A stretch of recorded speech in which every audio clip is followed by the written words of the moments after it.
మన భారత ప్రధాని శ్రీ గౌరవనీయులు శ్రీ నరేంద్ర మోదీ గారికి స్వాగతం సుస్వాగతం.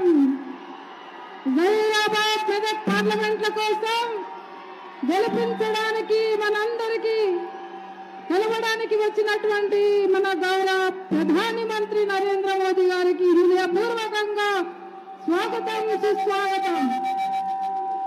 మన అభ్యర్థులు కిషన్ రెడ్డి గారు రాష్ట్ర అధ్యక్షులు, అలాగే భీమరావు బస్వంతరావు పాటిల్ గారు, రఘునందన్ రావు గారు మన పెద్దలు నరేంద్ర మోదీ గారికి సన్మానం చేయాల్సిందిగా కోరుతున్నాను.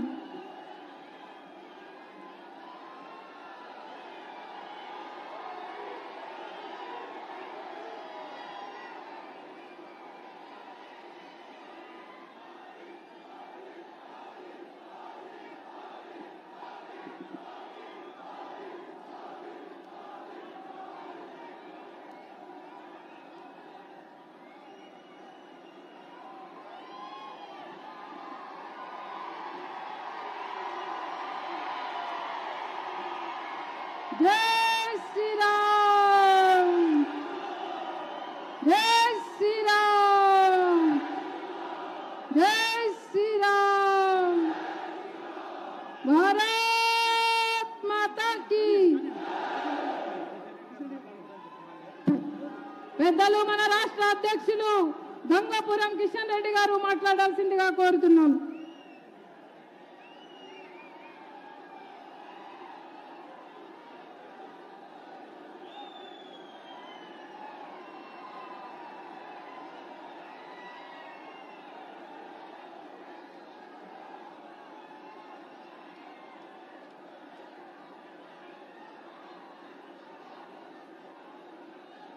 భారత్ మాతాకి. ఈనాటి కార్యక్రమానికి ముఖ్య అతిథులుగా వచ్చినటువంటి మన ప్రియతమ ప్రధానమంత్రి గౌరవ నరేంద్ర మోడీ గారు, వేదిక మీద ఉన్నటువంటి ఇతర పెద్దలు, ఈ కార్యక్రమానికి వచ్చినటువంటి సోదరి సోదరుమణులు, ఈ యొక్క జహీరాబాద్ మెదక్ పార్లమెంటు నియోజకవర్గాల నుంచి పెద్ద సంఖ్యలో వచ్చినటువంటి మీ అందరికి కూడా నేను శిరస్సు వంచి నమస్కరిస్తా ఉన్నాను. మనకందరికీ తెలుసు, ఈరోజు తెలంగాణ రాష్ట్రంలో భారతీయ జనతా పార్టీ వచ్చేటువంటి పార్లమెంట్ ఎన్నికల్లో మే 13 జరిగినటువంటి ఎన్నికల్లో అత్యధికమైనటువంటి స్థానాలు భారతీయ జనతా పార్టీ గెలవబోతా ఉంది.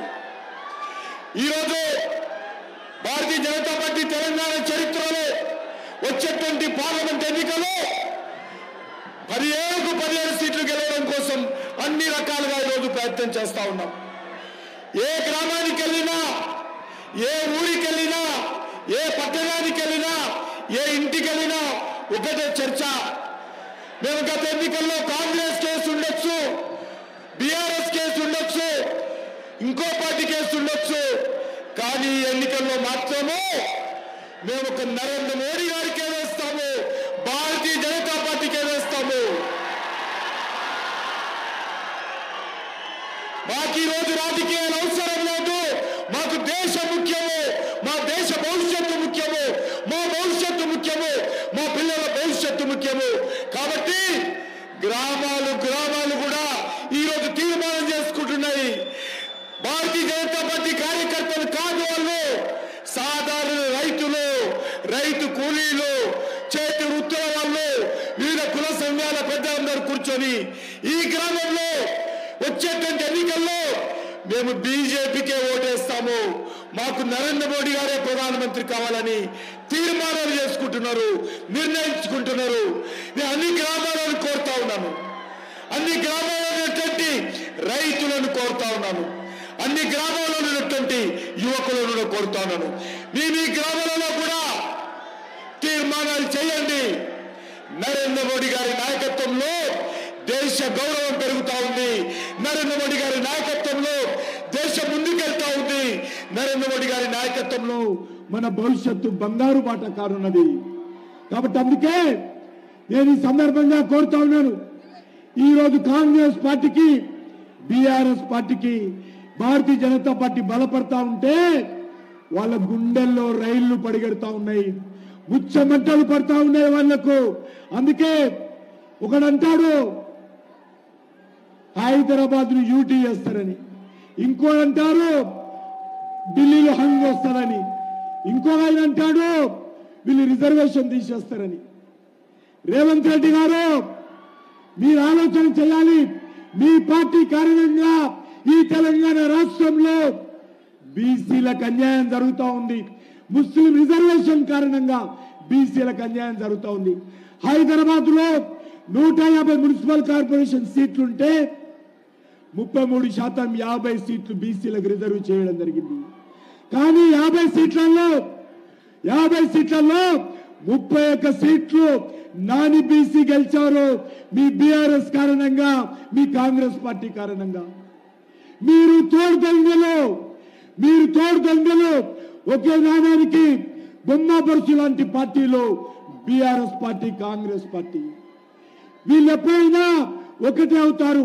ఈరోజు బీజేపీని తెలంగాణలో అడ్డుకోవడం కోసము ఈ రెండు పార్టీలు కలిశారు. ఇద్దరు కలిసిపోయారు, బయటికి ఫైటింగ్ చేస్తా ఉన్నారు. కానీ వాళ్ళు చేసేది ఫైటింగ్.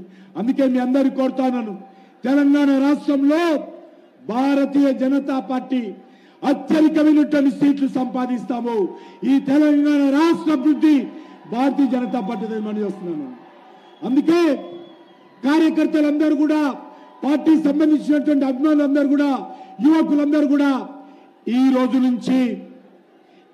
నుంచి 13వ తేదీ పోలింగ్ పూర్తయ్యేంత వరకు కూడా అందరం కూడా గ్రామాన తిరుగుదాము, అన్ని వర్గాలను ఏకం చేద్దాము. నరేంద్ర మోడీ గారి నాయకత్వంలో ఈ దేశంలో అత్యధికమైనటువంటి అగిలీ బార్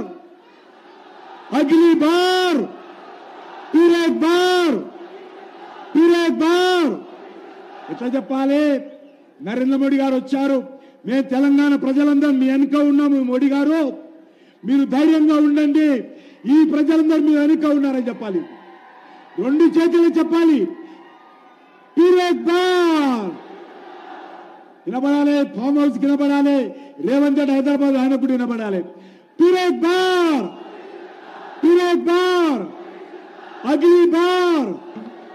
అగిలీ బార్ భారత్ మాతా की जय श्री राम राम लक्ष्मण जानकी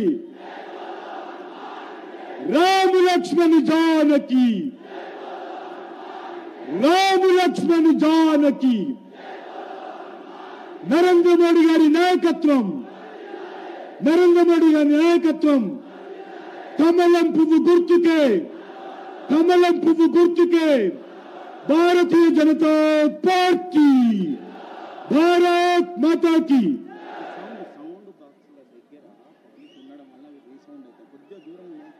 ఈ మైకుల బాక్స్ దగ్గర ఉన్న కొద్దిగా దూరం ఉండండి, రీసౌండ్ వస్తుంది. मैं आदरणीय प्रधानमंत्री जी से अनुरोध करता हूं, प्रार्थना करता हूं, ये जहीराबाद पार्लियामेंट के और मेदक पार्लियामेंट के गांव से आए हुए इस नौजवानों को मार्गदर्शन करने के लिए आदरणीय प्रधानमंत्री जी से मैं प्रार्थना करता हूं.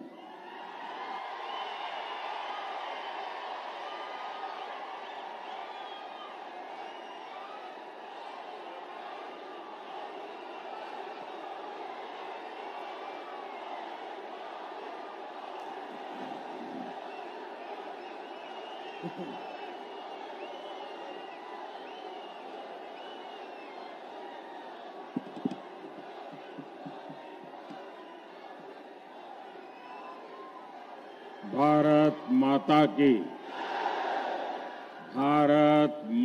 की ना तेलंगाना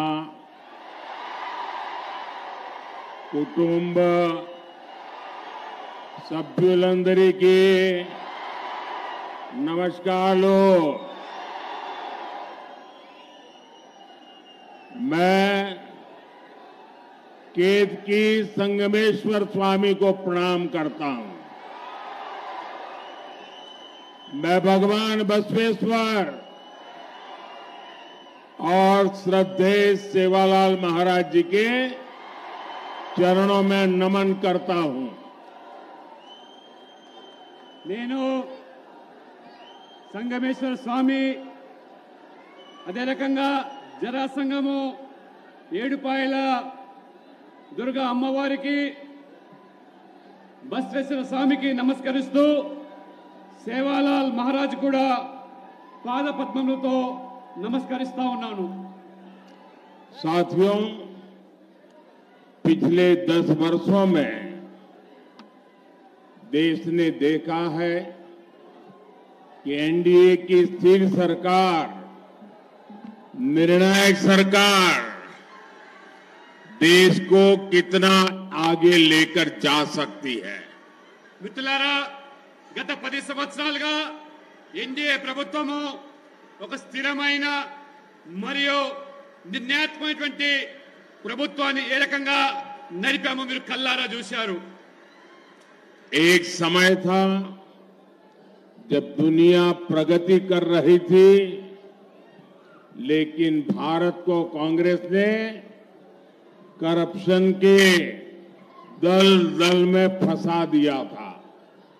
दुनिया आर्थिक प्रगति कर रही थी, लेकिन भारत पॉलिसी पैरालिसिस का शिकार था।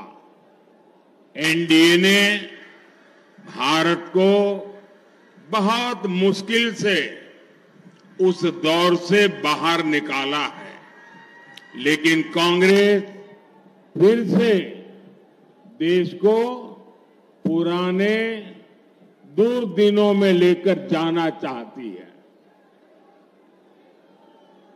మిత్రులారా, ఒక సమయంలో ప్రపంచమంతా కూడా అభివృద్ధిలో దూసుకుపోతా ఉంటే కాంగ్రెస్ మన భారతదేశాన్ని అవినీతి ఊబిలోకి నెట్టివేసి ప్రపంచమంతా కూడా ఆర్థిక అభివృద్ధి చెందుతూ ఉంటే పాలసీ పారాలిసిస్ తోని విధానపరమైన నిర్ణయాలతో నిష్క్రియంగా మార్చింది।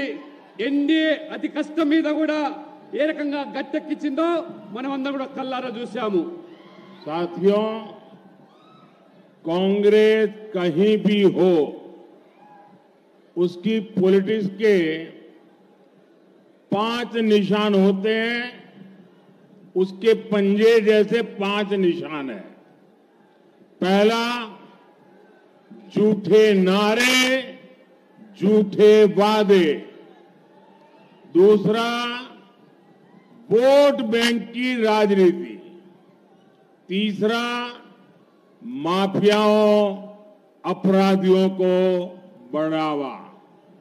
चौथा, परिवारवाद। और 5वां, करप्शन। इन 5 निशानों से मिलकर कांग्रेस का पंजा बनता है। अब तेलंगाना में भी लोग कांग्रेस के इस पंजे को महसूस कर रहे हैं। మిత్రులారా, కాంగ్రెస్ ఎక్కడ అధికారంలో ఉంటుందో అక్కడ పంచసూత్రాల పేరు మీద రాజకీయాలు చేస్తూ ఏ రకంగా మొదటిగా అబద్ధాలు, తర్వాత ఓటు బ్యాంక్ రాజకీయాలు, మాఫియా మరియు నేరస్తుల ప్రోత్సహించడము, 4వది కుటుంబ పాలన, 5వది అవినీతి। ఈ పంచసూత్రాలు కలిపితే ఇది చేతి గుర్తు అవుతుంది। ఈ పంచసూత్రాలు, ఈ చేతి గుర్తులు తెలంగాణలో కూడా ఏ రకంగా ప్రజలు అనుభవిస్తున్నారో ఇప్పుడిప్పుడే అర్థం చేసుకుంటున్నారు। तेलुगु फिल्म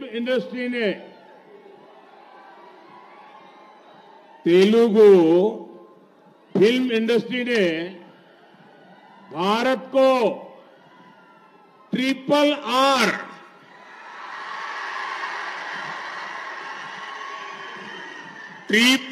आर जैसी सुपरहिट फिल्म दी। लेकिन आज तेलंगाना कांग्रेस ने राज्य के लोगों को डबल आर टैक्स दे दिया है। ट्रिपल आर फिल्म ने पूरी दुनिया में भारत का नाम रोशन किया, लेकिन ये डबल आर टैक्स भारत के लिए शर्मिंदगी बढ़ा रहा है। इस डबल आर टैक्स की तेलंगाना में हर तरफ चर्चा है। चर्चा है कि तेलंगाना के जो उद्योगपति हैं, जो ठेकेदार हैं, उनको कुछ परसेंट डबल आर टैक्स पिछले दरवाजे से देना पड़ रहा है। आरोप है कि यहां टोटल जितनी वसूली होती है उसमें से एक खास हिस्सा डबल आर टैक्स के तौर पर काला धन दिल्ली जाता है। मुझे पता है आप सब ये डबल आर टैक्स से बहुत ही त्रस्त है। मुझे ज्यादा विस्तार में जाने की जरूरत नहीं है। आप समझ गए होंगे ये डबल आर कौन है। మిత్రులారా, తెలంగాణ సినీ పరిశ్రమలో త్రిబుల్ ఆర్ అనే సినిమా సూపర్ హిట్ అయిన విషయం మనందరికీ తెలిసిందే. కానీ ఈరోజు తెలంగాణలో అంతకుముందు ఈరోజు డబుల్ ఆర్ ట్యాక్స్ పేరు మీద ఈరోజు పెద్ద ఎత్తున కూడా తెలంగాణలో చర్చ జరుగుతూ ఉన్నది. ప్రపంచమంతా కూడా గర్వపడితే త్రిబుల్ ఆర్ సినిమా వల్ల ఇప్పుడు మన దేశం సిగ్గుపడుతున్నది తెలంగాణలోని డబుల్ ఆర్ ట్యాక్స్ వల్ల. అందుకనే ఈరోజు డబుల్ ఆర్ ట్యాక్స్ ద్వారా ఏ పారిశ్రామికవేత్తల ద్వారా పెద్ద ఎత్తున ఈరోజు ఆ ట్యాక్స్ మీద వసూలు చేస్తున్నారో అందులో పెద్ద ఎత్తున ఇవాళ ఢిల్లీకి ఆ నల్ల దళాన్ని కప్పం కడుతూ ఉన్నారు ఈ తెలంగాణలోని ఈ అధికారులు. కాబట్టి ఈ యొక్క డబుల్ ఆర్ ట్యాక్స్ వల్ల విసిగిపోయిన తెలంగాణ ప్రజలు, మరి నేను ఎక్కువగా చెప్పదలుచుకోలేదు, ఈ డబుల్ ఆర్ ట్యాక్స్ ఎవరు వసూలు చేస్తున్నారో, ఎవరికి కప్పం కడుతున్నారో మీరు అర్థం చేసుకోవాల్సిందిగా మిమ్మల్ని నేను కోరుతా ఉన్నాను. भाइयों बहनों, अगर आपने ये डबल आर टैक्स पर लगाम नहीं लगाई तो ये 5 साल में आपको ऐसा बर्बाद कर देगा, ऐसा बर्बाद कर देगा, तेलंगाना फिर खुदा खड़ा नहीं हो पाएगा। पहले टीआरएस बीआरएस ने तेलंगाना को बर्बाद कर दिया, अब ये डबल आर वो भी बर्बाद करेगा। और इसलिए उसको लगाम लगाने के लिए इस बार तेलंगाना से सभी भाजपा को जिता करके दिल्ली भेजो तो वो डरेगा और लगाम रहेगी। మిత్రులారా, ఈ ప్రభుత్వం ఏదైతే కొత్త పంత ఎంచుకున్నదో డబుల్ ఆర్ ట్యాక్స్ పేరు మీద తెలంగాణను దోచుకుంటున్నది కాబట్టి తెలంగాణ పూర్తిగా వినాశనమయ్యే ప్రమాదం ఏర్పడుతున్నది. గతంలో బీఆర్ఎస్ కూడా ఏ రకంగా అవినీతికి పాల్పడి రాష్ట్రాన్ని దోచుకున్నదో, బీఆర్ఎస్ కాంగ్రెస్ ఇద్దరు తోడు దొంగలే, ఒక గూటి పక్షులే. కాబట్టి ఈ తెలంగాణ ప్రజలు విముక్తి కావాలంటే బీజేపీని గెలిపించాలి. త్వరలో తెలంగాణలో పెద్ద ఎత్తున బీజేపీ అభ్యర్థులను గెలిపించి తెలంగాణను ఆదుకోవాల్సిందిగా మీతో నేను విజ్ఞప్తి చేస్తా ఉన్నాను. साथियों, कांग्रेस पार्टी ने आपको लूटने के लिए एक और नया तरीका निकाला है। अगर कांग्रेस सरकार बनी तो ये लोग इनहेरिटेंस टैक्स लाने की बात कर रहे हैं, यानी आपकी जीवन भर की कमाई, आपने जो बचा करके रखा है, जिंदगी भर मेहनत करके जो कमाया है, और आपकी इच्छा है कि मरने के बाद ये आपकी संपत्ति, आपने जो कमाया है वो आपके संतानों को मिले। लेकिन कांग्रेस ऐसा टैक्स लाने वाली है कि अब आपने जो कमाया है वो पूरा का पूरा आपके बच्चों को नहीं दे सकेंगे। आधे से ज्यादा 55% ये कांग्रेस ने वसूल करने की योजना बना ली है। आपको कांग्रेस के इन खतरनाक इरादों से सावधान रहना है। మిత్రులారా, ఒకవేళ పొరపాటున కేంద్రంలో కాంగ్రెస్ ప్రభుత్వం వచ్చినట్టయితే మన వారసత్వ ఏదైతే సంపద ఉన్నదో ఆ సంపద నుంచి కొత్త రకం పంత ఎంచుకొని కాంగ్రెస్ పార్టీ ఇప్పుడు ట్యాక్స్ వసూలు చేస్తామంటున్నది. అది 55% మన సంపద నుంచి మన పిల్లలకు దక్కకుండా ఇవాళ కాంగ్రెస్ దాన్ని కాజేసేదానికి కుట్రలు కుతంత్రాలు పన్నుతా ఉన్నది. కాబట్టి ఈ భయానకమైనటువంటి నిర్ణయాల పట్ల మన ప్రజలందరూ కూడా అప్రమత్తంగా ఉండాలి. లేనట్లయితే మన తల్లిదండ్రులు సంపాదించినటువంటి ఈ ఆస్తిలో 55% ఈ కాంగ్రెస్ దోచుకునేదానికి ఇవాళ ఏదైతే పన్నాగం పడుతున్నదో మీరందరూ కూడా దీని పట్ల అప్రమత్తంగా ఉండాలని చెప్పి కూడా నేను మీ అందరికీ విజ్ఞప్తి చేస్తా ఉన్నాను. पहले बीआरएस ने तेलंगाना को लूटा और अब कांग्रेस वाले लूट रहे हैं। आप देखिए, बीआरएस ने कालेश्वरम प्रोजेक्ट का इतना बड़ा स्कैम किया। जब कांग्रेस विपक्ष में थी तो सरकार बनने के बाद इसकी जांच करने की बातें कर रही थी, लेकिन जैसे ही सरकार बनी कांग्रेस कालेश्वरम स्कैम की फाइलें दबाकर बैठ गई। और जब बीआरएस सत्ता में थी तब उन्होंने केस फॉर वोट मामले की जांच को आगे नहीं बढ़ने दिया। మిత్రులారా, మొదట ఈ రాష్ట్రాన్ని బీఆర్ఎస్ ప్రభుత్వము ఏ రకంగా దోచుకున్నదో మనందరికీ తెలిసిందే.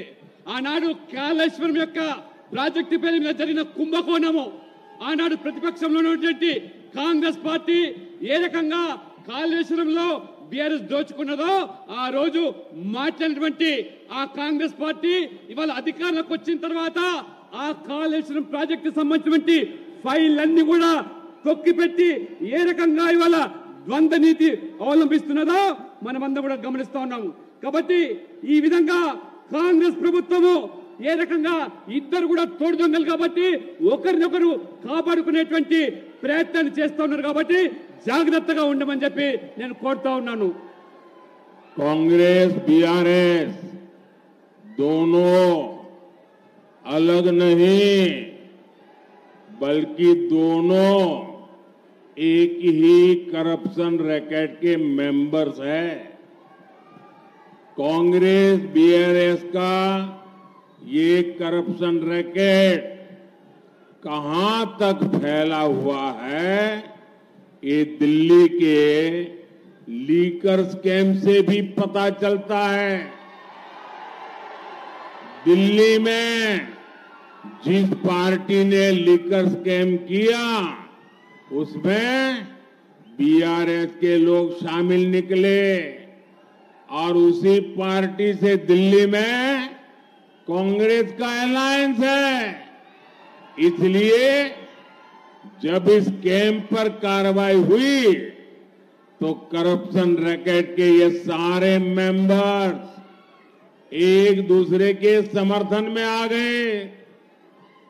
మిత్రులారా, కాంగ్రెస్ బీఆర్ఎస్ వేరు కాదని తోడు దొంగలని చాలా స్పష్టంగా చెబుతా ఉన్నాను. ఎందుకంటే ఈ కాంగ్రెస్ బీఆర్ఎస్ రెండు కూడా ఈ ర్యాకెట్ కమిటీలో ఇద్దరు కూడా సభ్యులే. ఢిల్లీలో జరిగిన మద్యం కుంభకోణంలో ఏ రకంగా ఒక పార్టీ అవినీతికి పాల్పడితే ఆ పార్టీతో కలిసి ఈ బీఆర్ఎస్ ప్రభుత్వం ఏ రకంగా మద్యం కుంభకోణంలో పాల్పడ్డదో అటువంటి పార్టీతో ఇవాళ బీఆర్ఎస్ ఆ రకంగా అలయన్స్ లో కొనసాగుతూ ఉంటే మరి కాంగ్రెస్ పార్టీ ఏ రకంగా ఆ మద్యం కుంభకోణంలో ఉన్నటువంటి ఆ ఢిల్లీ పార్టీతో అనుబంధంగా ఉంటే ఇవాళ బీఆర్ఎస్ వేరు కాదనే విషయాన్ని, కాంగ్రెస్ వేరు కాదనే విషయాన్ని తెలుసుకోవాల్సి నేను కోరుతా ఉన్నాను. बीजेपी किसान कल्याण को प्राथमिकता देती है, लेकिन कांग्रेस हमारे अन्नदाता को भी धोखा देने में पीछे नहीं है. तेलंगाना में कांग्रेस ने सरकार बनने के 100 डेज के भीतर किसानों का कर्ज माफ करने का वादा किया था. वो वादा आज तक पूरा नहीं हुआ. पैडी पर 500 रुपये पर क्विंटल देने का वादा भी इन्होंने किया था. अब ये उस वादे के बारे में भी मुंह पे ताला लगा दिया है, बोलने को तैयार नहीं है. మిత్రులారా, భారతీయ జనతా పార్టీ రైతులను అన్నదాతగా భావిస్తూ వారు భగత్ స్వరూపులుగా ఇవాళ మన ప్రభుత్వం వాళ్ళను కొనియాడుతూ ఉన్నది. కానీ ఇవాళ కాంగ్రెస్ ఏ రకంగా రైతులను మోసం చేస్తా ఉన్నదో తెలంగాణలో మీరు చూస్తా ఉన్నారు. ఎన్నికల ముందు రైతుల యొక్క 2 లక్షల రుణాన్ని మాఫీ చేస్తామని 100 రోజుల్లో పూర్తి చేస్తామని చెప్పారు. కానీ వాళ్ళ 100 రోజులు పూర్తయిపోయింది. రైతులు ఈ రకంగా మాఫీ చేయకుండా రుణాన్ని మోసం చేస్తున్నారు మనం చూస్తున్నాము. వరి మీద 500 బోనస్ ప్రకటించినామని చెప్పినటువంటి ఈ కాంగ్రెస్ ప్రభుత్వము రేవంత్ రెడ్డి గారు ఇవాళ 100 రోజులు గడువు అయిపోయింది. ఇవాళ 500 బోనస్ ఇవ్వకుండా ఏ రకంగా ఇవాళ మోసం చేస్తుందో గమనించాల్సిందిగా మిమ్మల్ని కోరుతా ఉన్నాను. साथियों, कांग्रेस को ताकत गरीब को गरीब बनाए रखने से मिलती है. तेलंगाना के मेरे नौजवान साथियों, आपका प्यार इतना है, आपका उत्साह इतना है,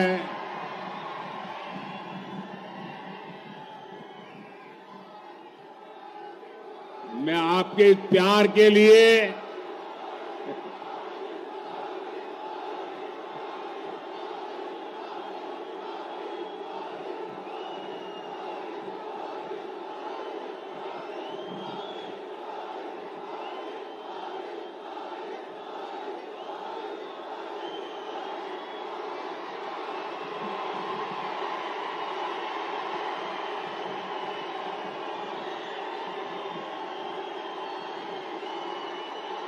साथियों,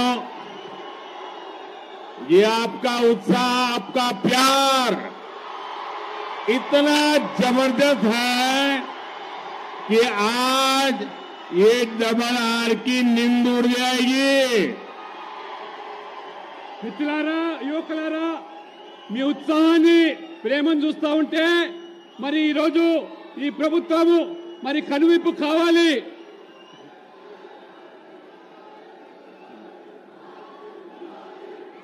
साथियों, कांग्रेस को ताकत गरीब को गरीब बनाए रखने से मिलती है. इसलिए गरीब, दलित, पिछड़ा और आदिवासी हो या देश की महिलाएं हो, कांग्रेस ने कभी उन्हें आगे बढ़ने नहीं दिया. कांग्रेस राज में नारी शक्ति ने जन्म से लेकर जीवन तक हर जगह तकलीफ उठाई है. बेटी पैदा होती थी तो उसकी पढ़ाई सबसे कठिन चुनौती होती थी. स्कूलों में शौचालय न होने से बेटियों को स्कूल बीच में ही छोड़ना पड़ता था और इसलिए हमने बेटी बचाओ बेटी पढ़ाओ अभियान शुरू किया और स्कूल में बेटी के लिए अलग टॉयलेट बनवाए। अब बेटियां भी शिक्षा में भी आगे बढ़ रही है। आज पीएम आवास में बनने वाले घर भी मुख्य रूप से महिलाओं के नाम पर ही दिए जा रहे हैं। మిత్రులారా, కాంగ్రెస్ పార్టీ ఎప్పుడు పేదలను పేదవాళ్ళుగానే మార్చడానికి ప్రయత్నం చేశారు. దళితులు, ఆదివాసీలు, వెనుకబడ్డ వర్గాలు, మహిళలు ఏ రకంగా వెనక్కి నెట్టేశారో, నిర్లక్ష్యం చేశారో మీరందరూ చూశారు. కానీ మా ప్రభుత్వము మహిళా శక్తి పేరు మీద, నారీ శక్తి పేరు మీద అమ్మాయిలు చదువుకునేదానికి వాళ్ళకి కావాల్సిన సదుపాయాలు కల్పించడానికి బేటీ బచావ్ బేటీ పడావ్ ప్రత్యేకంగా పాఠశాలలో అమ్మాయిలకు టాయిలెట్లు విధిగా నిర్మించి ఏ రకంగా ఆ అమ్మాయిలను ఆ రకంగా శక్తివంతులు చేస్తా ఉన్నాము. ఇవాళ ప్రధానమంత్రి ఆవాస్ యోజన పేరు మీద పేదలకు నిర్మించే పక్క ఇల్లు కూడా మహిళల పేరు మీద ఇస్తున్నామంటే మహిళలకు ఇవాళ మోదీ ప్రభుత్వం ఇస్తున్నటువంటి గౌరవాన్ని కూడా మీరు ఇవాళ గమనిస్తా ఉన్నారు. साथियों, कांग्रेस सरकारों में महिलाओं के अधिकार ही खतरे में नहीं पड़े, महिलाओं की सुरक्षा भी खतरे में पड़ी है। महिलाओं की सुरक्षा और वोट बैंक में इन्हें जब चुनना होता है तो ये वोट बैंक चुनते हैं। बीजेपी के लिए महिलाओं की सुरक्षा, महिलाओं का सम्मान ये सर्वोपरि है। कोई भी व्यक्ति चाहे वो कितना भी बड़ा क्यों ना हो, अगर वो महिलाओं के सम्मान के साथ खिलवाड़ करता है तो उसे बख्शा नहीं जाना चाहिए। हमने इन 10 वर्षों में महिला सुरक्षा को लेकर कड़े कानून बनाए हैं। फांसी तक की सजा का कानून हमने बनाया है। अगले 5 वर्षों में हम इसी दिशा में और मजबूती से काम करेंगे। మిత్రులారా, మహిళల అధికారాలే కాదు కాంగ్రెస్ పార్టీ హరించింది, మహిళలకు కూడా రక్షణ లేకుండా ఓటు బ్యాంకు రాజకీయాలకు ఏదైతే పాల్పడ్డదో ఇవాళ మా ప్రభుత్వం ఖచ్చితంగా మహిళల రక్షణ కోసము అవసరమైనటువంటి కొత్త చట్టాలు తీసుకురావడమే కాకుండా మహిళలను గౌరవించకుండా కించపరిచేటువంటి ఏ వ్యక్తులైనా శక్తులైనా ఉరిశిక్ష సైతం విధించేటువంటి ఒక కఠినమైనటువంటి చట్టాలను తీసుకొచ్చి ఇవాళ మహిళలను ఆదరిస్తుంది, గౌరవిస్తుంది మా ప్రభుత్వము. साथियों, जब एक सरकार मजबूत होती है, जब एक सरकार निर्णायक होती है और एक सरकार जो सिर्फ और सिर्फ देशभक्ति से काम करती है, तो वो कैसे इतिहास रच सकती है आप सब देख रहे हैं। अयोध्या में भव्य राम मंदिर इसका उदाहरण है। प्रभु राम मंदिर की प्रतीक्षा 500 वर्षों से थी। जो मंदिर आजादी के तुरंत बाद बनाया जाना चाहिए था, वो सपना आज दिल्ली में मजबूत सरकार होने के कारण आंखों के सामने पूरा हो गया। अब आप मुझे बताइए, ये अयोध्या में राम मंदिर बना कि नहीं बना? बना कि नहीं बना? किसने बनाया? किसने बनाया? किसने बनाया? ये अयोध्या का राम मंदिर मोदी ने नहीं बनाया है। ये अयोध्या का राम मंदिर आपके एक वोट के कारण बना है। आपके मजबूत वोट ने, देश में से जो मजबूत वोट मिला, हमें पूर्ण बहुमत मिला और इसके कारण ये भगवान राम का मंदिर बना। हमारे लिए एक एक वोट आपके सपनों को लेकर के आता है और हमारी एक एक पल आपके सपनों को संकल्प बनाने के लिए हम खपा देते हैं। साथियों, हमारे लिए तो आपका एक एक वोट सर्वोपरि है। हमारे लिए तो आपका सपना सर्वोपरि है। कांग्रेस के लिए उनका वोट बैंक ही सर्वोपरि है। जो कांग्रेस का वोट बैंक नहीं, उसकी आस्था कांग्रेस के लिए कोई मायने नहीं रखती। इसलिए यहां तेलंगाना में हमारे पर्व त्योहारों पर रोक लगाने की कोशिश हो रही है। हैदराबाद में राम नवमी की शोभा यात्रा तक पर प्रतिबंध लगाया जा रहा है ताकि वोट बैंक नाराज ना हो जाए। మిత్రులారా, ప్రభుత్వం పటిష్టంగా నిర్ణయాత్మకంగా ఉంటే దేశభక్తి ఏ రకంగా కొత్త చరిత్రను సృష్టిస్తామో మీరందరూ కూడా కళ్ళారా చూశారు. రాముడు జన్మించినటువంటి అయోధ్యలో భవ్యమైనటువంటి రామ మందిరం నిర్మాణం అయిందంటే అది నిజంగా మీ అందరి యొక్క సమర్థతతోనే, మీ అందరి యొక్క సహకారంతోనే సాధ్యమైంది.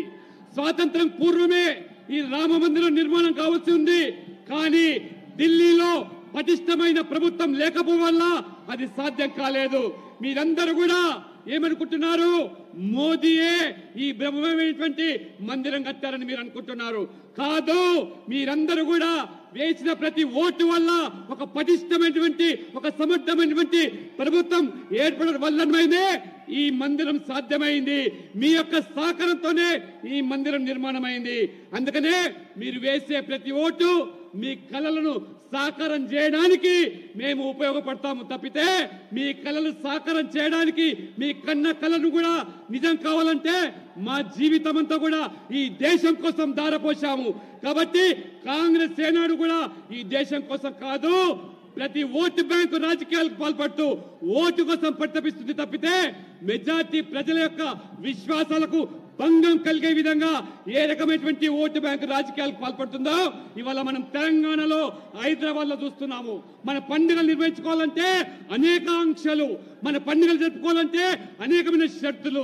చివరికి హైదరాబాద్ లో భవ్యమైనటువంటి శ్రీరామ నవమి శోభయాత్ర జరపాలంటే కూడా ఈ ప్రభుత్వము ఎన్ని ఆంక్షలు విధించిందో, ఎన్ని రకాల వేధింపులకు చేసిందో కేవలము ఒక వర్గం వారి ఓట్ల కోసమనే విషయాన్ని మీరు తెలుసుకోవాల్సిగా నేను కోరుతా ఉన్నాను.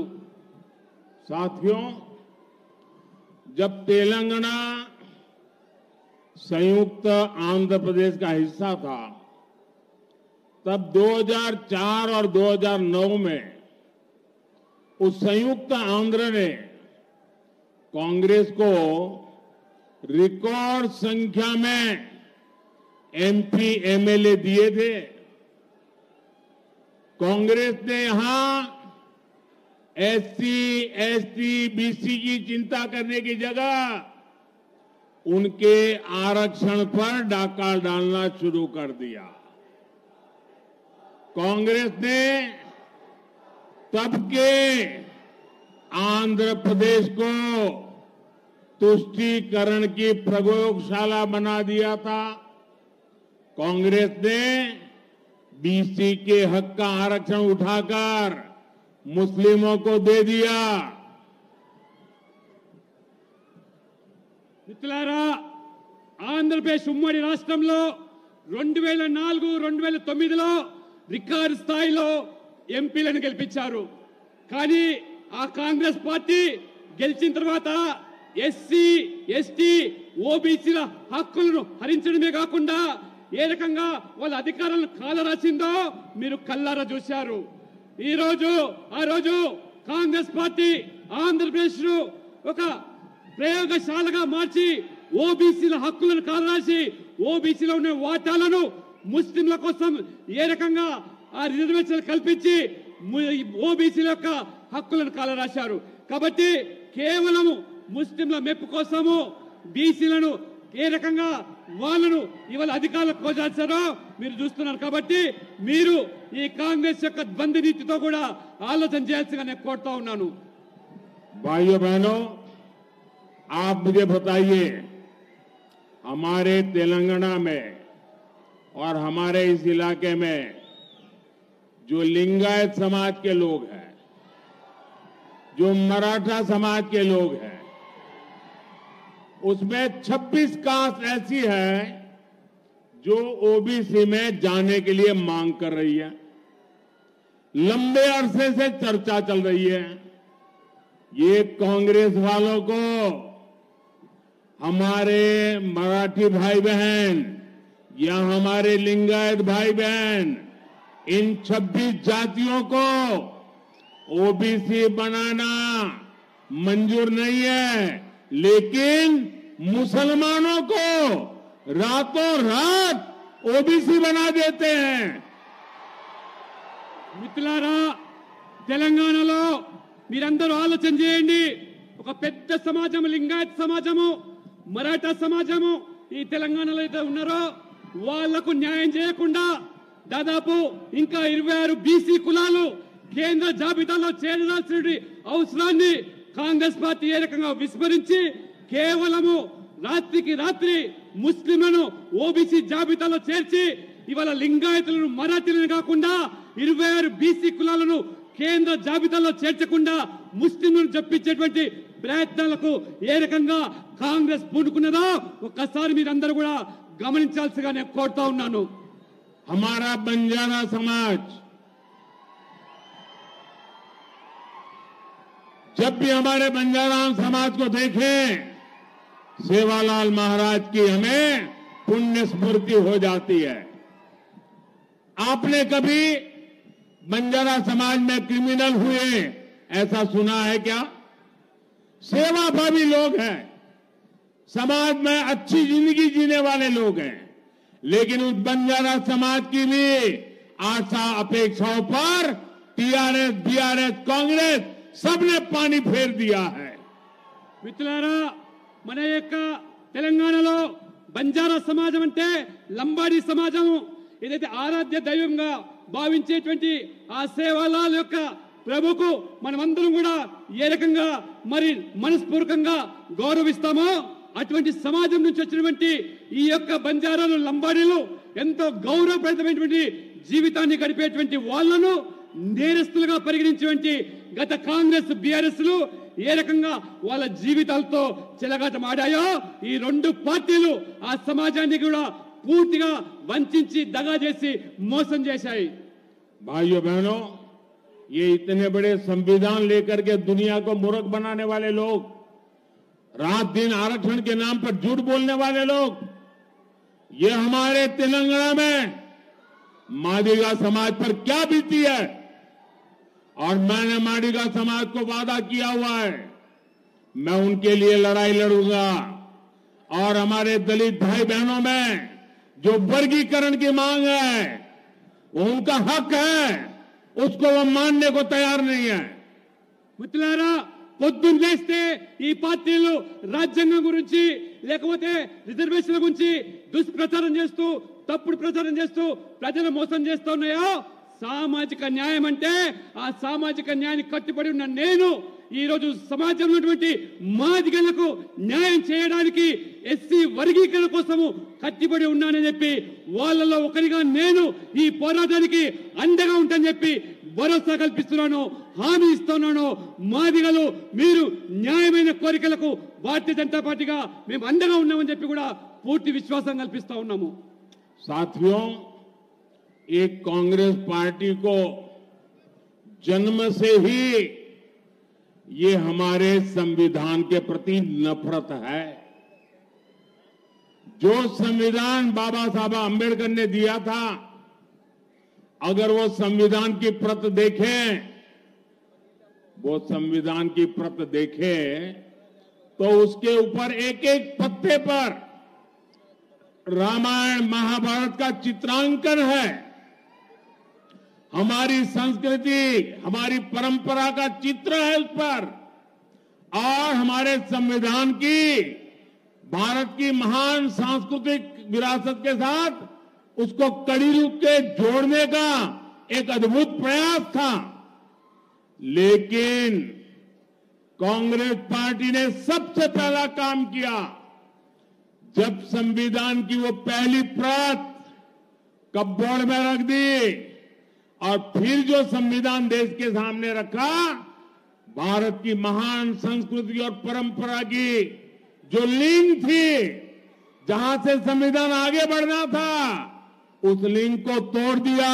वो सारे चित्र हटा दिए और खोखा बना करके रख दिया. पहले ही दिन उन्होंने संविधान का अपमान करना शुरू कर दिया था.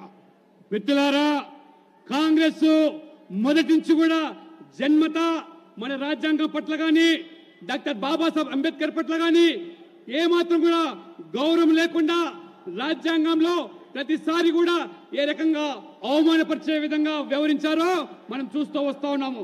రాజ్యాంగంలో రచించినటువంటి దాంట్లో ప్రతి పేజీలో కూడా రామాయణము, మహాభారతము ఏ రకంగా మన భారత యొక్క జీవిత సంస్కృతితో ముడిపడి ఉన్నటువంటి ఆ యొక్క లింక్ ను ఈ యొక్క కాంగ్రెస్ పార్టీ, ఈ కాంగ్రెస్ ప్రభుత్వం ఏ రకంగా దాన్ని తుడిచివేసే ప్రయత్నం చేసిందో, మొదటగానే అంబేద్కర్ గారు గొప్ప ప్రయత్నం చేసి మన సంస్కృతితో మహాభారత్లో రామాయణం జోడించి ఆ యొక్క మరి సంస్కృతిని వెలుగులోకి తీసుకొచ్చే ప్రయత్నం చేస్తే, ఈ కాంగ్రెస్ ప్రభుత్వము బుద్ధిపూర్వకంగానే, ఉద్దేశపూర్వకంగానే ఆ యొక్క రామాయణాన్ని, మన సంస్కృతిని ఆ రకంగా విడదీసి ఏ రకంగా రాజకీయాలకు పాల్పడుతుందో మనం గమనిస్తా ఉన్నాము.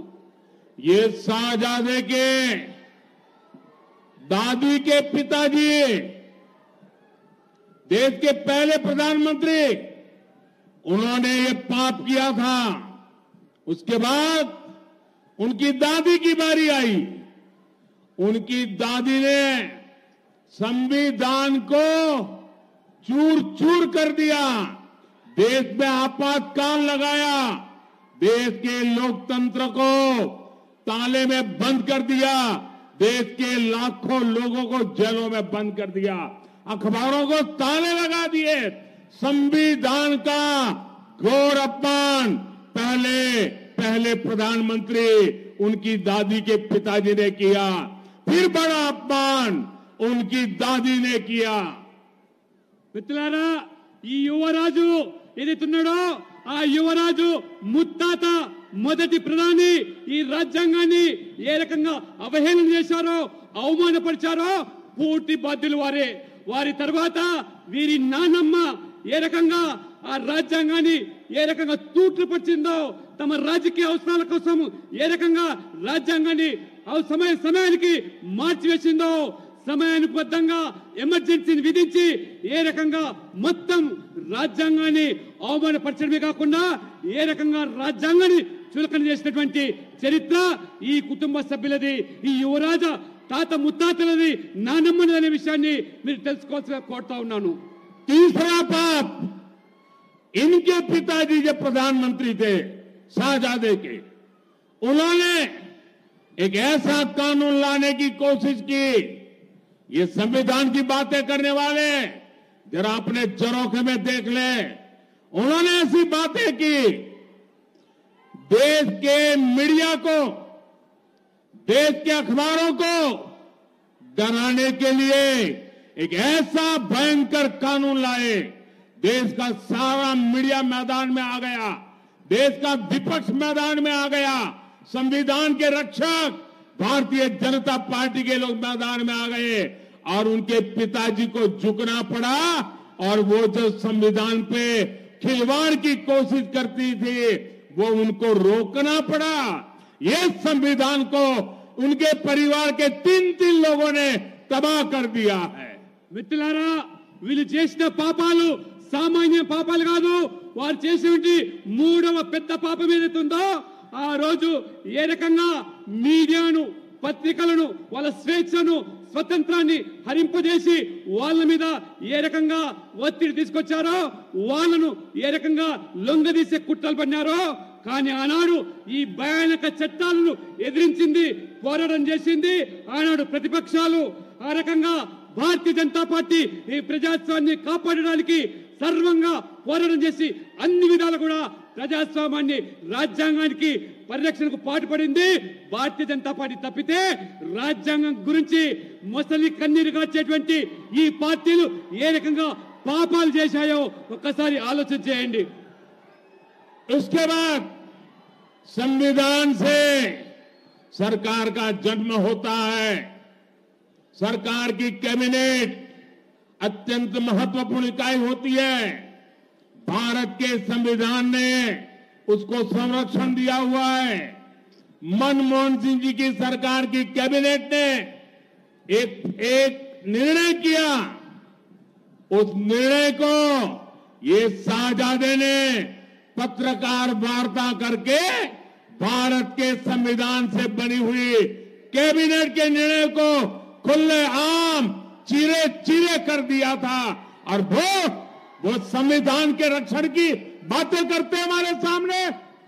మిత్రులారా, ఏ రాజ్యాంగం ద్వారా ప్రజాస్వామికంగా ఎన్నికల ప్రక్రియ ద్వారా ఏర్పడే ప్రభుత్వం ఏదైతే ఉంటుందో ఆ ప్రభుత్వం యొక్క అధినేత ప్రధానమంత్రి మన్మోహన్ సింగ్ గారు ఒక నిర్ణయాన్ని తీసుకొని చట్ట రూపంలో ఒక బిల్లు తీసుకొస్తే ఈ యువరాజు ఏ రకంగా ప్రధానమంత్రిని, రాజ్యాంగాన్ని, ప్రభుత్వాన్ని అవమానపరిచే విధంగా, ఏలన చేసే విధంగా పత్రికా విలేకరుల ముందేనే, పత్రికా సమావేశంలోనే ఆ బిల్లును ముక్కలు చేసి చించివేసి కేవలము ఈ ప్రజాస్వామ్యాన్ని, ప్రధానమంత్రిని, ప్రభుత్వాన్ని కాదు మొత్తం రాజ్యాంగాన్ని అవమానపరిచినటువంటి ఈ ప్రభుత్వుడు, ఈ యువరాజు రాహుల్ గాంధీ అనే విషయాన్ని మనం గమనించాలి.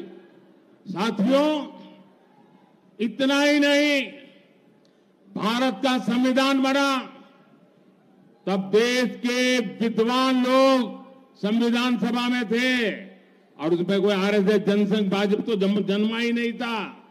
उस संविधान सभा में चर्चा हुई, महीनों तक चर्चा चली। डॉक्टर बाबा साहब आंबेडकर ने अपने विचार रखा और संविधान सभा ने निर्णय किया कि धर्म के आधार पर इस देश में कोई आरक्षण नहीं होगा। आरक्षण दलितों, आदिवासी, ओबीसी के लिए ही होगा, औरों के लिए नहीं होगा।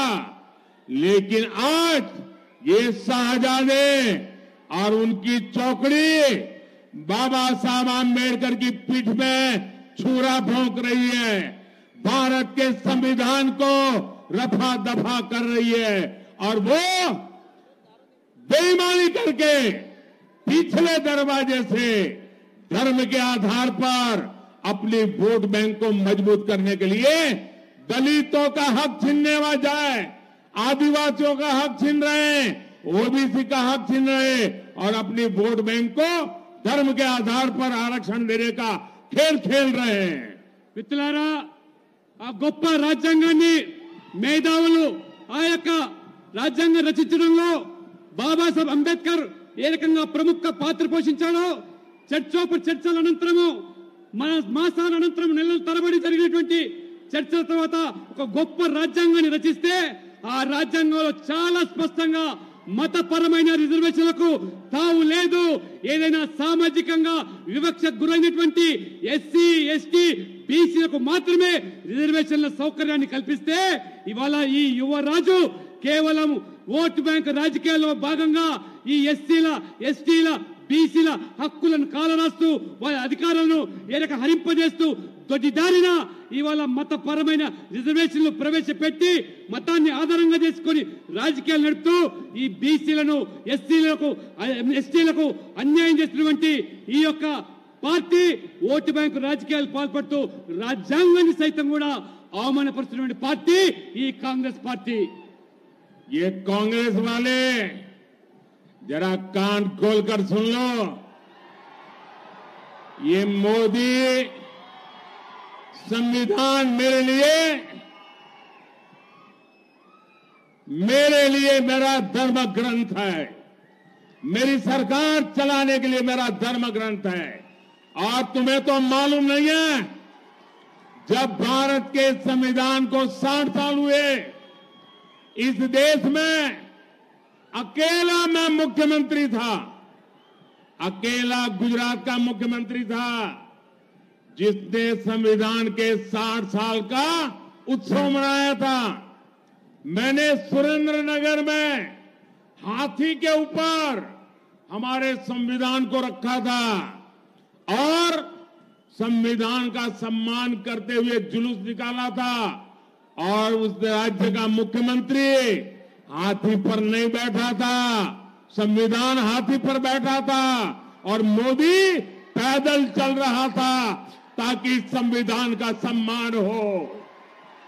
మిత్రులారా, నేను కాంగ్రెస్ వాళ్ళకు సవాల్ చేస్తున్నాను, మీరు కాచుకోండి, వినండి, చెవులుంటే ఈ రోజు ఈ రాజ్యాంగం అంటే ఇదొక పవిత్ర గ్రంథంగా భావించే నేను ఆనాడు దేశంలో ఒకే ఒక ముఖ్యమంత్రి గుజరాత్ గా నేను ఆనాడు 60 సంవత్సరాల రాజ్యాంగం రచించినటువంటి సందర్భంగా ఒక గొప్ప పండుగగా వైభవంగా ఉత్సవాలు గుజరాత్ లో నిర్వహిస్తే ఏనుగు మీద ఊరేగింపు, నేను ముఖ్యమంత్రిగా మోదీగా నేను ఊరేగింపులో ఆ ఏనుగు మీద కూర్చొని ఊరేగించలేదు, ఆ పవిత్రమైన గ్రంథాన్ని ఏనుగు మీద కూర్చోబెట్టి ఊరేగించి నేను కాలి నడకన భారీ ఊరేగింపు నిర్వహించి ఆ పవిత్ర గ్రంథాన్ని గౌరవించినటువంటి వ్యక్తిని, ఆ రాజ్యాంగం అంటే అది పవిత్ర గ్రంథంగా భావించే నేను ఇది మోదీ అనేటువంటి విషయాన్ని కాంగ్రెస్ తెలుసుకోవాల్సిగా నేను కోరుతా ఉన్నాను। साथियों, मेरा समर्पण देश के संविधान के शब्दों के प्रति, देश की संविधान की भावनाओं के प्रति 2014 में देश ने मुझे चुन करके संसद में भेजा और जब मैं पहले दिन संसद में गया तो संविधान का प्रतिबिंब हमारे देश की संसद होती है और पहले ही जाकर के मैंने संसद के सामने सर झुकाया, अपना माथा टेका। बाद में मैंने कदम पार्लियामेंट में रखा था क्योंकि संविधान के लिए हम समर्पित हैं। మిత్రులారా, రాజ్యాంగం పట్ల మాకున్నటువంటి గౌరవాన్ని మీరు శంకించాల్సిన అవసరం లేదు। నా జీవితం అంతా కూడా ఈ దేశం కోసము, ఈ ధర్మం కోసము, ఈ యొక్క రాజ్యాంగం కోసము సమర్పించిన వ్యక్తిని నేను। మొదటిసారిగా పార్లమెంట్ సభ్యునిగా నేను గెలిస్తే ఆనాడు నాకు రాజ్యాంగం పట్ల, ప్రజాస్వామ్యం పట్ల ఉన్నటువంటి గౌరవాన్ని వెలిపించడానికి పార్లమెంట్ లో మొదటి అడుగు పెట్టినప్పుడు నేను ఆ పార్లమెంటు ఆ భవనం ముందు మోకరిల్లి నమస్కరించి ఆ రాజ్యాంగాన్ని, ప్రజాస్వామ్యాన్ని, ఆ పవిత్రమైనటువంటి పార్లమెంటు భవనాన్ని గౌరవించి ఏ రకంగా నేను పార్లమెంట్ సభ్యునిగా కొనసాగానో మీరందరూ కూడా తెలిసిన విషయమే। 2019 में जब आपने मुझे दूसरी बार प्रधानमंत्री बनने का अवसर दिया और जब मुझे एनडीए ने अपना नेता चुना तो कार्यभार संभालने से पहले मैंने पार्लियामेंट के सेंट्रल हॉल में संविधान की किताब ला करके रखी थी। पहले मैंने जाकर के संविधान के सामने मारा माथा टेका, जैसे आप गीता, रामायण, महाभारत के सामने टेकते हो, जैसे कुरान, बाइबल के सामने रखते हो, मैंने संविधान के सामने अपना माथा टेका। उसके बाद 2019 में कार्यभार संभालने के लिए मैंने अपना भाषण दिया था। ये मोदी का संविधान के प्रति समर्पण है। మిత్రులారా, 2019లో రెండవసారి మీ యొక్క సమ్మతంతోని ప్రధానమంత్రిగా నేను ఎన్నికైన తర్వాత, ఎన్డీఏ నేతగా ఎన్నిక తర్వాత నేను నా బాధ్యతలు స్వీకరించే మొదలు ఆ పార్లమెంట్ సెంట్రల్ హాల్లో ఆ పవిత్రమైనటువంటి ఆ గ్రంథము ఆ రాజ్యాంగాన్ని ఆ సెంట్రల్ హాల్లో ప్రవేశపెట్టి ఆ సెంట్రల్ హాల్ ఆ పవిత్ర గ్రంథం ముందు నేను ఏ రకంగా ఆ యొక్క గ్రంథాన్ని ఒక పవిత్ర గ్రంథంగా ఏ రకంగా ఇవాళ భగవద్గీతగా ఖురాన్ గా బైబిల్ గా అన్ని వర్గాలు ఏ రకంగా పవిత్ర గ్రంథాలుగా భావిస్తాయో నేను సైతం కూడా ఈ రాజ్యాంగం కూడా అంతే పవిత్ర గ్రంథంగా భావించి ఆ రామాయణ మహాభారత లాంటి గ్రంథాలుగా స్వీకరించి నేను ఆ రకంగా పార్లమెంట్ లో ఆ రకంగా ప్రధానమంత్రిగా బాధ్యతలు స్వీకరించి మొట్టమొదటి ఉపన్యాసం చేశారు. ఇవాళ మోదీ గారిని రాజ్యాంగం పట్ల శంకించేటువంటి ఈ శక్తులు వ్యక్తులు ఈ దేశ పట్ల వారికి ఉన్నటువంటి కట్టుబడి చిత్తశుద్ధి ఏమిటో దేశ ప్రజలు గమనిస్తున్నారని చెప్పి నేను మీకు తెలియజేస్తా ఉన్నాను. ये सत्ता भूख में डूबा हुआ ये शाही परिवार कांग्रेस पार्टी के संविधान को, देश का संविधान छोड़ो, कांग्रेस पार्टी के संविधान को भी मानने को तैयार नहीं है. उसको भी उन्होंने डस्टबिन में डाल दिया है. सीताराम केसरी कांग्रेस पार्टी के अध्यक्ष थे, रातों रात उनको बाथरूम में बंद कर दिया गया, उठा करके फुटपाथ पर फेंक दिया और संविधान की परवाह किए बिना कांग्रेस पार्टी पर ये शाही परिवार ने कब्जा कर लिया. साझादे जरा बोलने से पहले 50 बार सोचना शुरू करो. ఈ రాజవంశీయులు అధికార దాహంతో ఏ రకంగా మన రాజ్యాంగాన్ని అవమానపరిచారో మన రాజ్యాంగానే కాదు చివరికి వాళ్ళ పార్టీ అయినటువంటి కాంగ్రెస్ పార్టీ రచించుకున్నటువంటి ఆ యొక్క మరి రాజ్యాంగాన్ని కూడా ఏ రకంగా అవమానపరిచారో వారి పార్టీ అధ్యక్షుడిగా ఉన్నటువంటి సీతారాం కేసరి గారిని బాత్రూమ్ లో బంధించి ఆ రకంగా వారి సోనియా గాంధీని అధ్యక్షురాలుగా చేయడానికి ఏ రకంగా ఆ పార్టీ యొక్క రాజ్యాంగాన్ని కూడా వారు అవమానపరిచారో ఇది వాళ్ళ చరిత్ర, ఇది వాళ్ళ యొక్క రాజ్యాంగం పట్ల వారికి పార్టీ విధానాల పట్ల ఉన్నటువంటి గౌరవం అనే విషయాన్ని దేశ ప్రజలు గమనించాల్సిగా నేను కోరుతా ఉన్నాను. ये संविधान के लिए नाम पर देश को मूर्ख बनाने के लिए निकले हुए. आपको पता होगा देश का पहला संविधान संशोधन उनके दादी के पिताजी पहले प्रधानमंत्री ने किया था और वो फ्री स्पीच पर ताले लगाने वाला किया था और आखिर में उन्होंने प्रेस पर प्रतिबंध लगाने वाला सुधार करने का प्रयास किया था. ये संविधान के प्रति इनकी भावना है. మిత్రులారా ఈ రాజ్యాంగం పట్ల ఏదైతే ఇవాళ ముసలి కన్నీరు గారుస్తూ దుష్ప్రచారం చేస్తూ తప్పుడు ప్రచారం చేస్తున్నారో ఇవాళ మా విధేయత పట్ల వాస్తవంగా మొదటిసారిగా ఈ యువరాజు ముత్తాత మొదటి అమెండ్మెంట్ ఏదైతే స్వేచ్ఛగా మాట్లాడేటువంటి ఈ భావనను పత్రిక ఆ యొక్క భావనను ప్రకటనను హరింపజేయడానికి మొదటి ఆ రాజ్యాంగాన్ని మార్చినటువంటి ఆ యొక్క కుటుంబము ఇది నెహ్రూ కుటుంబం అనే విషయాన్ని ఇది తెలుసుకోవాల్సిగా కోరుతా ఉన్నాను. इनका संविधान मविधान से कोई लेना देना नहीं है. ये शाही परिवार को सत्ता खुद के पास रहे तो सब कुछ अच्छा, लेकिन इस देश में सत्ता अगर उनके हाथ से चली जाए तो सब कुछ निकम्मा. ये वो लोग हैं जो पार्लियामेंट चलने नहीं देना चाहते. ये वो लोग हैं जो चुनाव में इलेक्शन कमीशन जो परंपरा है नियुक्ति की, अब इलेक्शन कमीशन पे सवाल उठाते हैं. ये लोग ईवीएम पर सवाल उठाते हैं और अब अपनी वोट बैंक के लिए संविधान को बदनाम करने पर निकले हैं. लेकिन कांग्रेस वाले सुन ले, उनके चट्टे बट्टे सुन ले, उनकी पूरी जमात सुन ले, जब तक मोदी जिंदा है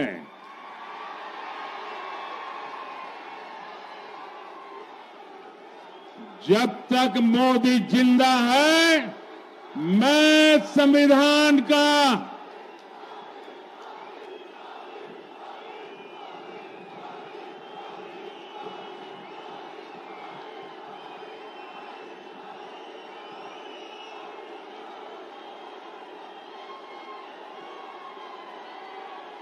जब तक मोदी जिंदा है मैं दलितों का आरक्षण, आदिवासियों का आरक्षण, ओबीसी का आरक्षण, मुसलमानों को धर्म के आधार पर नहीं देने दूंगा, नहीं देने दूंगा, नहीं देने दूंगा। మిత్రులారా, ఈ రాజవంశీయులు ఈ దేశాన్ని పాలించేదే మా జన్మ హక్కని, రాజ్యాంగం పట్ల గాని ప్రజాస్వామ్యం పట్ల గాని ఏ మాత్రం కూడా విశ్వాసం లేనివంటి ఈ కుటుంబము మేము అవసరమైతే ఈ పార్లమెంట్ కూడా నడవనీయము. ఇవాళ మీరు అధికారులు ఉంటే మాకు ఈ అధికారాన్ని కావడానికి ఈ దేనికైనా దిగజారుతామని చెప్పి ఇవాళ రాజ్యాంగ సంస్థలైనటువంటి ఎన్నికల కమిషన్ మీద ఇవాళ అనుమానాలు వ్యక్తం చేస్తూ ఉంటారు. ఈవీఎంల మీద కూడా వాళ్ళు ప్రశ్నలు లేవనెత్తుతూ ఉంటారు. వాళ్ళు గెలవకపోతే అందరినీ కూడా అవమానపరుస్తూ ఉంటారు.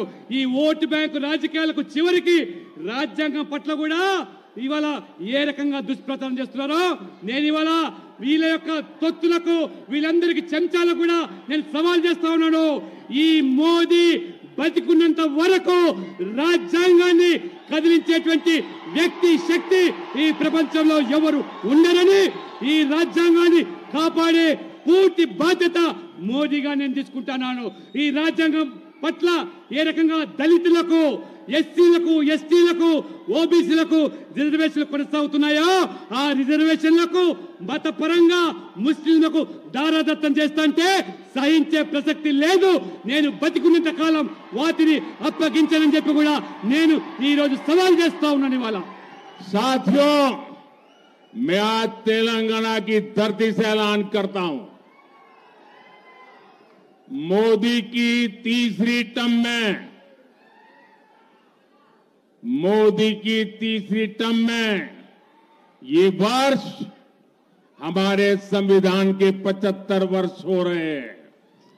मैं इतने शान से संविधान का 75वां वर्ष मनाऊंगा और गली गली में जाकर के इनके पापों को खुला करके छोड़ूंगा। अब तो हर घर तक जाऊंगा, उन्होंने संविधान के साथ कैसा खिलवाड़ किया है। ये मेरी तीसरी टर्म में संविधान के 75 वर्ष बड़ी शान से मनाऊंगा, गाजे बाजे के साथ मनाऊंगा और इनके पापों को देश की गली गली में पहुंचा दूंगा। మిత్రులారా, ఈ తెలంగాణ నుంచి నేను ప్రకటిస్తా ఉన్నాను, మోదీగా నేను మూడవసారి ప్రధానమంత్రి అయిన తర్వాత ఈ 75 సంవత్సరాలు రాజ్యాంగాన్ని రచించి పూర్తయ్యే సందర్భంలో తప్పకుండా ఈ 70 సంవత్సరాల రాజ్యాంగ అంగరంగ వైభవంగా ఈ దేశవ్యాప్తంగా ప్రతి పల్లెల్లో ప్రతి పట్టణంలో కూడా వైభవంగా బాజా బదింతులో జరుపుకోవడమే కాకుండా ఆ రాజ్యాంగాన్ని గౌరవింపే రీతిలో ప్రజలను భాగస్వామ్యం చేయడమే కాకుండా వీళ్ళ పాపాలను, ఈ రాజవంశీయుల పాపాలను ఎండగడుతూ ప్రజల ముందు దోషిగా నిలబెట్టడానికి రాజ్యాంగానికి అడుగడుగునా ఏ రకంగా అవమానపరిచారు, తూర్చుపరిచారు. మీ యొక్క అధికార దాహంతో రాజ్యాంగాన్ని ఏ రకంగా కించపరిచారో ఈ 75 సంవత్సరాల ఈ యొక్క ఉత్సవాల సందర్భంగా మీ భాగవతాన్ని బయట పెడతానని, బహిర్గతం చేస్తానని చెప్పి కూడా నేను సవాల్ చేస్తా ఉన్నాను. साथियों, ये लोग लोकतंत्र की एक भी बात मानने को तैयार नहीं। ये चुनाव लोकतंत्र का सबसे पवित्र उत्सव होता है, लेकिन इस चुनाव में इन्होंने एक नया उद्योग शुरू किया है। लोकतंत्र की भावना को चूर चूर करने वाला नया उद्योग शुरू किया है।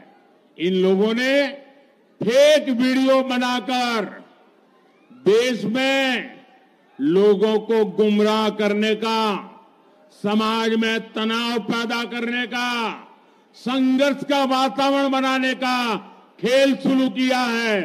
इसमें तेलंगाना कांग्रेस और खुद डबल आर का नाम सामने आ रहा है।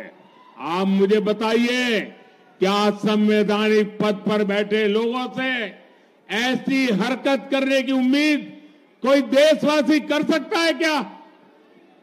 మిత్రులారా, ఈ ప్రజాస్వామ్యంలో భాగంగా ఒక ఎన్నికల ప్రక్రియ, ఆ ఎన్నికల ప్రక్రియ ఒక పండుగ వాతావరణంలాగా ప్రజాస్వామ్యాన్ని జరుపుకునేటువంటి మన హక్కు, ప్రజాస్వామ్యం ఇచ్చినటువంటి మనకు స్వేచ్ఛ.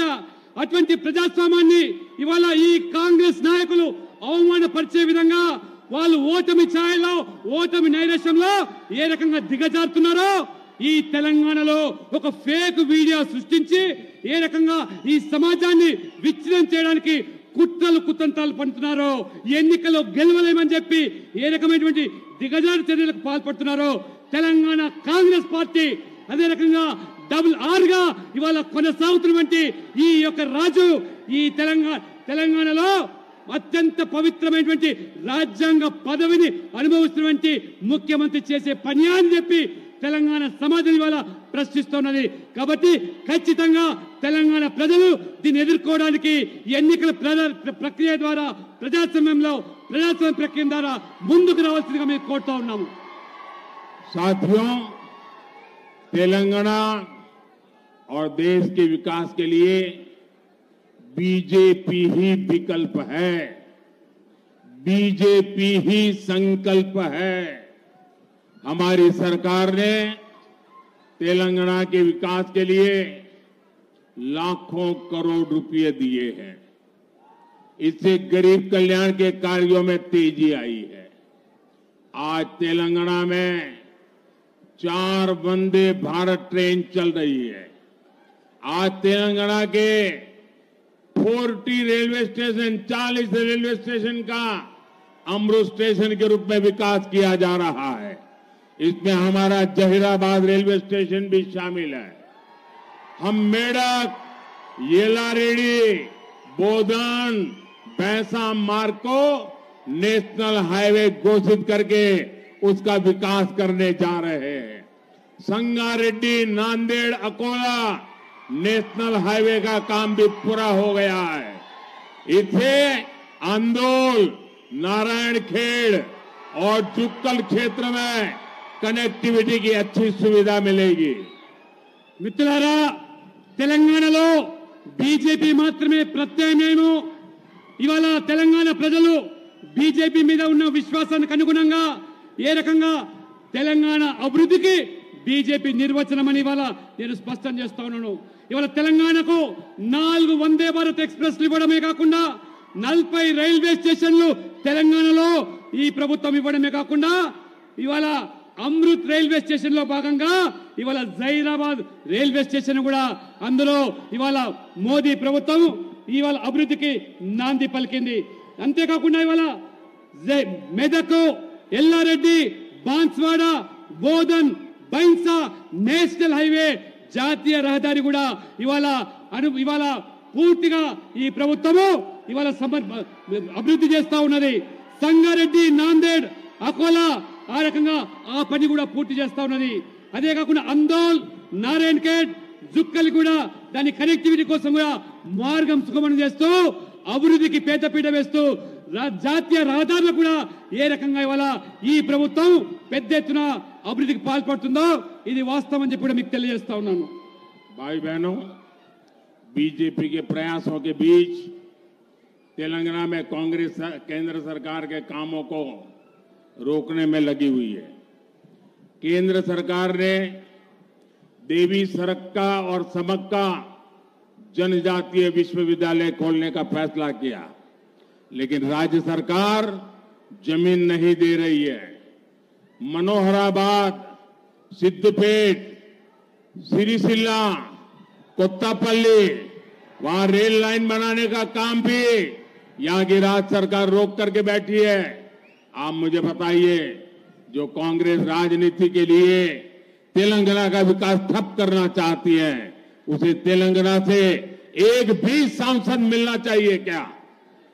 మిత్రులారా, ఇవాళ భారతీయ జనతా పార్టీ కేంద్రంలో ప్రభుత్వము తెలంగాణకు అభివృద్ధికి పెద్దపీట వేస్తూ అన్ని రంగాల్లో కూడా సముచితమైనటువంటి భాగస్వామ్యం కల్పిస్తూ ఉంటే మన గిరిజనుల ఆదివాసుల ఆరాధ్య దైవము సమ్మక్క సారక్కల పేరు మీద ఆ యొక్క ట్రైబల్ యూనివర్సిటీకి మంజూరు చేస్తే ఈ రాష్ట్ర ప్రభుత్వం కనీసం భూమి ఇవ్వకుండా ఏ రకంగా అడ్డుపడుతున్నదో ఒక్కసారి మీరు గమనించాలి. మనోహరాబాదు, సిద్దిపేట, సిరిసిల్ల, కోటపల్లి రైల్వే లైన్ కూడా మంజూరు చేస్తే ఈ ప్రభుత్వం ఏ రకంగా అడ్డుపడుతున్నదో ఒకసారి మీరు ఆలోచన చేయండి. కేవలం ఇవాళ రాజకీయాల కోసము సంకుచితమైనటువంటి భావాలతో ఆలోచనతో తెలంగాణ అభివృద్ధిని ఈ ప్రభుత్వం ఏ రకంగా అడ్డుకుంటుందో, ఎన్ని విధాలుగా మేము లక్షల కోట్లు తెలంగాణకు ఇస్తా ఉంటే ఈ కాంగ్రెస్ పార్టీ ఈ యొక్క అభివృద్ధి నిరోధకులకు ఈ రాష్ట్రంలో ఒక్క పార్లమెంట్ సభ్యుడు కూడా గెలిపించాల్సిన అవసరం ఉందా అని చెప్పి నేను మిమ్మల్ని అడుగుతా ఉన్నాను. साथियों, आज ये इंडी अलायंस इतना हताश निराश हो चुका है कि उसे विपक्ष में अधिकृत विपक्ष बनने की भी उम्मीद खो चुका है.